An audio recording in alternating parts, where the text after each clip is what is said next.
এরপরে প্রশ্ন হলো, আমি দ্বিতীয় বিয়ে করতে চাই কিন্তু আমার বউয়ের কথা শুনলে মন খারাপ করে, এতে কি আমি দ্বিতীয় বিয়ে করতে পারি? এই কলিজা নিয়ে দ্বিতীয় বিয়ে করার চিন্তা করতেছেন মিয়া? হ্যাঁ, বুকের ফাটায় বহুত বল লাগে, মায়ের দৌড়, জেল, জুলুম, এগুলা সবগুলোর জন্য রেডি থাকতে হয়। শ্বশুরবাড়ির লোকজন, শালার সম্বন্ধীরা হাত পা ঝুলাইয়া কখন কি করবে না করবে এগুলোর জন্য পিঠে সালাম আল্লাহ বাইন্দা নিতে হয়। তারপরে নিয়ত করতে হয় আল্লাহ ভরসা, যা হয় হবে করবে। হ্যাঁ, আপনি বউর কথা মনে উঠে বুক দরবার করে আবার আপনি দ্বিতীয় বিয়ে করার চিন্তা করতেছেন, এই কল জানি দ্বিতীয় বিয়ে? ভাই, শরীয়ত দ্বিতীয় বিয়েকে জায়েজ রেখেছে। যদি কেউ ইনসাফ প্রতিষ্ঠা করতে পারবেন, সে আত্মবিশ্বাস থাকে এবং তার সার্বিকভাবে সক্ষমতা থাকে, তার জন্য দ্বিতীয় বিয়ে করা জায়েজ। আর যদি কেউ জানে দ্বিতীয় বিয়ে করলে ছোট বউ নিয়ে পড়ে থাকবো, বড় বউর হক আদায় করা হবে না, হিসেব করে তার সাথে একদিন এর সাথে একদিন এভাবে থাকা হবে না, আমি হেরফের করে ফেলবো, একজনের প্রতি বেশি দুর্বল হয়ে তাকে বেশি সময় দিব, এরকম আশঙ্কা থাকলে তার জন্য দ্বিতীয় বিয়ে করা জায়েজ। এই যুগে যত মানুষ দ্বিতীয় বিয়ে করে, বেশিরভাগ মানুষ প্রথম স্ত্রী সন্তানের আর কোনো খোঁজ খবর নেয় না। এই দ্বিতীয় বিয়ে ইসলামী শরীয়তের দৃষ্টিকোণ থেকে গুনাহের কথা জায়েজ নাই। বুঝতে পারছেন কথা? আল্লাহ বলেছেন, ফাইন খিফতুম আল্লাহ তা'দিলু ফাওয়াহিদা, তুমি ইনসাফ করতে পারবা কিনা এই নিয়ে তোমার ভয় হয়, এরকম যদি হয় তাহলে তুমি একটা করবা। ইনসাফ করা তো পরের কথা, এখনই আপনি কলিজা দূর দূর করে আপনি করতে দ্বিতীয় বিয়ে করবেন? কিভাবে বুঝবো যে আমার তওবা কবুল হয়েছে? কোরআন সুন্নাহ দলিল সহ জানতে চাই। তওবা কবুলের অনেক আলামত উলামায়ে কেরাম বলেন, সরাসরি হাদিসে কোনো কারণ বলা হয়নি যে এটা করলে তওবা কবুল হয়েছে। তবে একটা হলো যে দোয়ার সময় কোন সালাফ থেকে বর্ণিত আছে, দোয়ার সময় আল্লাহর কাছে মাপ চাইতে চাইতে আপনার যদি চোখের পানি চলে আসে, দিলটা গলে যায়, এটা একটা ইন্ডিকেট, আলামত যে আল্লাহ আপনার দোয়া কবুল করেছেন, তওবা কবুল করেছেন। আরেকটা হলো, কোন পাপ করার পর যদি সে পাপ থেকে আপনি ফিরে আসতে পারেন, কিছু কালও আপনি দূরে থাকতে পারেন, তাহলে আপনি সুধারণা করতে পারেন, হোসনেজন করতে পারেন নিজের প্রতি, আল্লাহর প্রতি, যে আল্লাহ তাআলা আপনার তওবা কবুল করেছেন। কিন্তু তওবা আবারও ভাঙতে পারে, ভাঙলে আবারও তওবা করবেন। আবার ভাঙে গেলে এটা মনে করবেন না যে না, আগেরটা কবুল হয়নি। আল্লাহ যতদিন তৌফিক দিয়েছেন ততদিন বাঁচিয়ে রেখেছেন, আবার নতুন করে তওবা করবেন। এরপরে প্রশ্ন হলো, আমি একজন সরকারি প্রাথমিক বিদ্যালয়ের প্রধান শিক্ষক, আমি চাই যে আমার রুজি 100% হালাল হোক। রিজিক হালাল হওয়ার জন্য করণীয় কি, অনুগ্রহ করে বুঝিয়ে বলুন। শিক্ষকদের রিজিক হালাল তো সবচেয়ে সহজ, সবচেয়ে সহজ। আপনি বাচ্চাদেরকে যখন পড়াবেন, ফাঁকি ঝুঁকি দিবেন না, ডিউটির টাইমে মোবাইল টিপাটিপি করবেন না, বা ব্যক্তিগত কাজ করবেন না, স্কুল ফাঁকি দিয়েও কয়েকদিনের সই একদিন এসে করবেন না। এই কাজগুলো যদি আপনি ঠিকঠাক মতো করেন, হালাল হারাম বাজ বিচার করে চলেন, সবচেয়ে ইজি। যে পেশাগুলোতে হক হালালি চলা সবচেয়ে সহজ, তার মধ্যে থেকে এটা একটা। কিন্তু সেটাকেও আমরা 2 নম্বরিতে পর্যবসিত করি। যারা আমার কাছে টিউশনি পড়বে, কোচিং করবে, তাদের পরীক্ষার মার্ক বেশি হবে, তাদেরকে প্রশ্ন আগে দিয়ে দিবেন, এতে আপনার উপার্জন কি হবে? হারাম হবে। এরকম কোন অন্যায় কাজ করলে হারাম হবে, বেসিক্যালি কোনো হারাম হবে না ইনশাআল্লাহ। এখানে দিবস পালনটাও লেখা আছে, দিবস পালন না রাখেন। আপনি যদি সবকিছু বলে দেন তাহলে হবে না। কোনটার উত্তর দেবো কোনটার উত্তর দেবো না, আমি উত্তর দিয়ে আমার পিঠ বাসে ঢাকা বন্ধ যেতে হবে তো। হ্যাঁ, তাহলে আপনি ঢাকা বন্ধ যাওয়ার বুদ্ধি আছে আপনার? সব প্রশ্ন উত্তর দিয়ে ঢাকা বন্ধ যেতে পারবো? তাহলে আপনার কি সে আছে, আপনি তো দিতে পারলে বাসেন। অনেক প্রশ্ন আছে ভাই, যে প্রশ্নগুলো জানার জন্য হয় না, খোঁচাখুচি করার জন্য, এলাকাতে গন্ডগোল লাগানোর জন্য হয়। বুঝতে পারছেন? হুজুর তো উত্তর দিয়ে চলে গেল, এরপর এলাকাতে যে মারামারি হবে, এর জন্য হুজুরের দায় থাকবে না? উম্মতের মধ্যে বিভক্তি হয়, সমস্যা হয়, যেটা নিয়ে গন্ডগোল চলতেছে, সেরকম কিছু নিয়ে অনেকে উদ্দেশ্যমূলক ভাবে করে, আছে না নেই? আবার অনেকের রাজনৈতিক প্রশ্ন এমন ভাবে দেয় যে হুজুরের মুখ থেকে নিজের দলের পক্ষে একটা কথা বাইর করতে পারলে বিরাট লাভ, অথবা বিপক্ষে বাইর করতে লাভ, অনেক ব্যাপার স্যাপার থাকে। যাই হোক, এরপরে প্রশ্ন হলো, আমার স্ত্রীর নিকট হতে 4 লক্ষ টাকা হাওলাত নিয়েছি, উক্ত টাকার যাকাত আমি নিজে পরিশোধ করে দিচ্ছি, এতে আমার স্ত্রী যাকাত আদায় হবে কিনা? যদি যাকাত আদায় না হয় তাহলে করণীয় কি? কারণ আমার স্ত্রীর আর কোনো ইনকাম সোর্স নাই। স্বামী বা স্ত্রী বা যে কেউ একজনে আরেকজনের যাকাত আদায় করতে পারে। অর্থ সংশ্লিষ্ট ইবাদত যেগুলো, আর্থিক ইবাদত যেগুলো ক্ষেত্রে না পারে, ধরেন একজনের হজ করার ক্ষমতা আছে, এখানে শারীরিক ইবাদত আছে, শুধু আর্থিক ইবাদত না, ওইটা নিজে যেতে হবে, না যেতে পারলে তখন আরেকজনের পাঠাবে। আর এই যাকাতটা, নিজের যাকাত যদি আরেকজন দিয়ে দেয়, তাকে যদি জানিয়ে দেয়, স্বামী স্ত্রীকে যদি বলে তোমার যাকাত আমি দিয়ে দিলাম, তাহলে সেটা কি আছে? জায়েজ আছে। যারা নামাজ পড়ে না তাদের বিধান সম্পর্কে বিস্তারিত বলুন। ভাই, নামাজ যারা পড়ে না তাদের সম্পর্কে অনেক ইমামদের মত হলো তারা কাফের, ইচ্ছাকৃত নামাজ না পড়লে তারা মুসলমান থাকে না, এটা অনেক ইমামদের মত। ইমাম আবু হানিফা রাহিমাহুল্লাহর মত হলো যদি নামাজ পড়ে না কিন্তু নিজের ভিতরে ভয় আছে, অপরাধ বোধ আছে, নিজেকে অপরাধী মনে করে, আবার পড়বে এরকম নিয়ত আছে, এরকম হলে সে কাফের হবে না, কিন্তু কুফরি, নামাজ ত্যাগ করাটা কুফরি, এই ব্যাপারে কোনো সন্দেহ, কারণ হাদিসে সুস্পষ্টভাবে আসছে।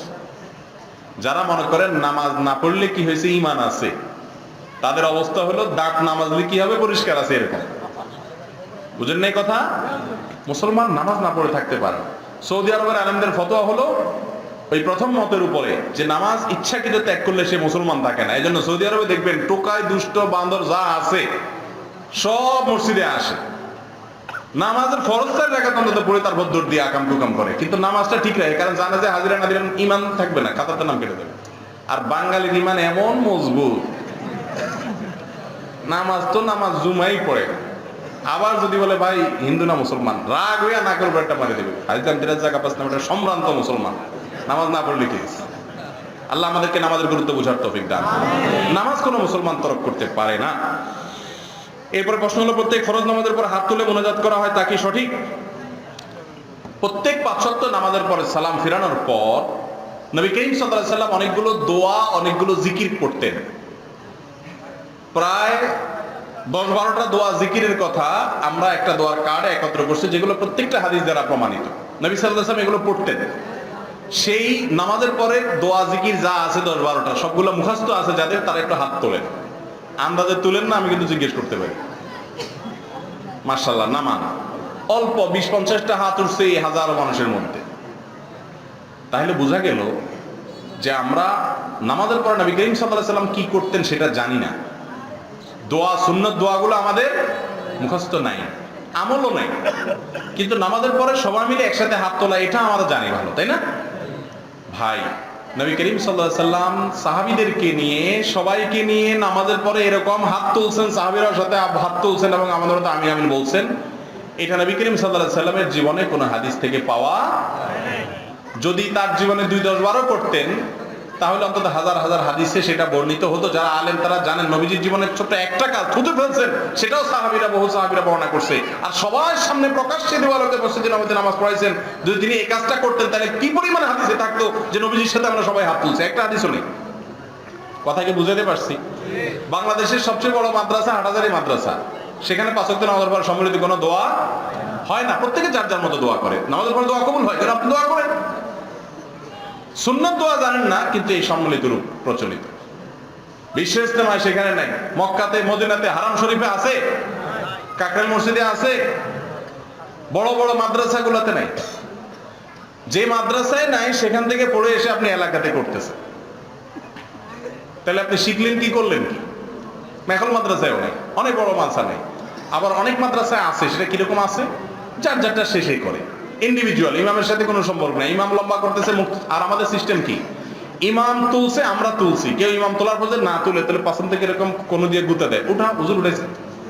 আবার ইমাম নামায় ফেলছে, হয়তো ইমামের চাওয়ার শেষ, বেচারা আজকের দিনকাল ভালো, বিশেষ কিছু চাওয়ার নাই, খুব সুখে শান্তি আছে, রোগশোক নাই, বউ বাচ্চা সব ভালো, ফিটফাট খাইয়া আসছে, পেট টেটো ফুল, কোনো টেনশন নাই, উনি সংক্ষেপ দোয়া করে একদিন শেষ করছে। আপনার হয়তো কোনো টেনশন আছে, ছেলেটা বিপদে আছে, মেয়েটার সমস্যা, পেটটা ব্যথা করতেছে, বউটার কোনো অসুবিধা আছে, আপনি আল্লাহ কাছে আরো কিছু লম্বা করে চাইতেছেন, তো পাশ থেকে গুতে মারে, এই পেটা হাত নামা, হুজুর নামা বলছে না, ঠিক না? ঠিক। এটা তো ইসলাম শিখায় নাই। আপনি নামাজের পরে আপনার মতো আপনি দোয়া করেন, হুজুরের দোয়ার সাথে উঠাইতে হবে, নামাইতে হবে, সম্মিলিত ভাবে করতে হবে, এই নির্দেশ শরীয়ত আমাদেরকে।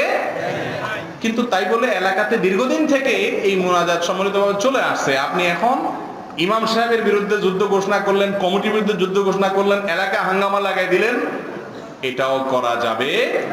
আপনি নিজে সুন্নতের উপর আমল করেন, আরেকজনকে সুন্নত শিখান, সুন্নত দোয়াগুলো শিখান, এগুলো মসজিদে টাঙাই দেন, সুন্নতের আমল করেন, ইনশাআল্লাহ সুন্নত জিন্দা হবে। কথা কি বুঝাতে পারছি? মানুষকে ধীরে ধীরে বোঝাতে হবে। এবং গন্ডগোল ফাসাদ করা, এটা গন্ডগোল ফাসাদ করা জায়েজ না। এরপরে প্রশ্ন হলো, মানুষ মারা গেলে 40 করা কি শরীয়ত সম্মত এবং 40 কদম যাওয়া যাবে কিনা? মানুষ মারা যাওয়ার পরে 40 কদম লাশ নিয়ে 10 কদম পর পর ঘুরা, এরকম কি একটা সিস্টেম আছে না? হাদিসে এর কোনো ভিত্তি পাওয়া যায় না।